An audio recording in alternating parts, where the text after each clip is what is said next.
The most successful Mossad spy Eli Cohen. Eli Cohen infiltrated the Syrian government and became an advisor to the Syrian military.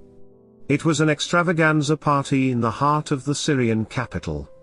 Alcohol ran like a river, and the most exotic dishes from around the world filled the dining table. Many top brasses of the Syrian government were part of the party. The top brass discussed political and military topics freely, and unannounced, a spy lurked among them. The spy was not a waiter or a guest but the host of the party. Eli Cohen, an Israeli spy, would infiltrate the Syrian government and almost become the next defense minister of Syria. Entry into intelligence. Eli Cohen was born in Egypt in a Jewish family. He took an active part in a student protest against anti-Semitism.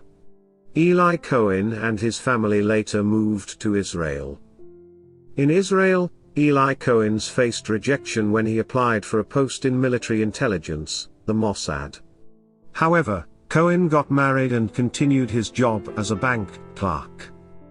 However, Mossad administrators looked into the files of rejected candidates and selected Cohen for their next mission. The Mossad trained Cohen to infiltrate the Syrian government, especially the military. Israel, the newly formed nation amid Arab nations, was in serious trouble from day one. The Arab countries around it wanted the destruction of Israel. So the Arab nations allied and proclaimed war against Israel.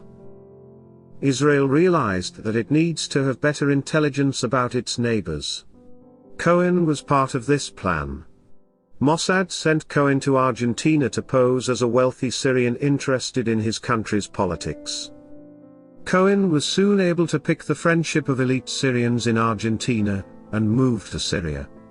In Syria, he rented the most lavish apartment in the center of Damascus, the capital. He regularly hosted high-profile members of the Syrian government. Spying. He grew closer to the military establishment and showered them expensive gifts and parties. Cohen soon started to collect valuable intelligence, which he transmitted to Israel via radio. Once Cohen was taken by the Syrian military for a visit to the country's border troops in Golan Heights. Cohen suggested planting trees to safeguard the soldiers from the scorching heat. He informed Israel that if they see a plant, there will be a soldier below it. This intel was very helpful for the Israel army in a future war. Cohen was running out of time, and he requested the Mossad to call him back. Unfortunately, the Mossad pushed him for one last trip to Syria. Syrian intelligence came to know that there is a mole in their country.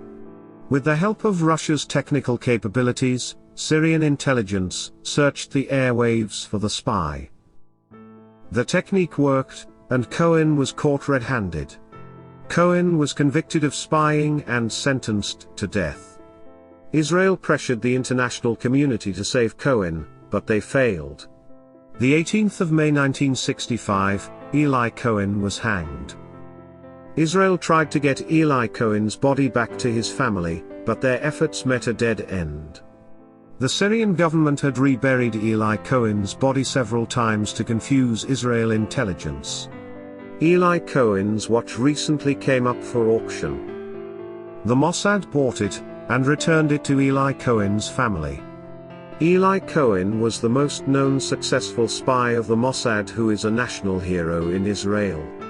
Netflix has made a film, The Spy, closely based on Eli Cohen's life.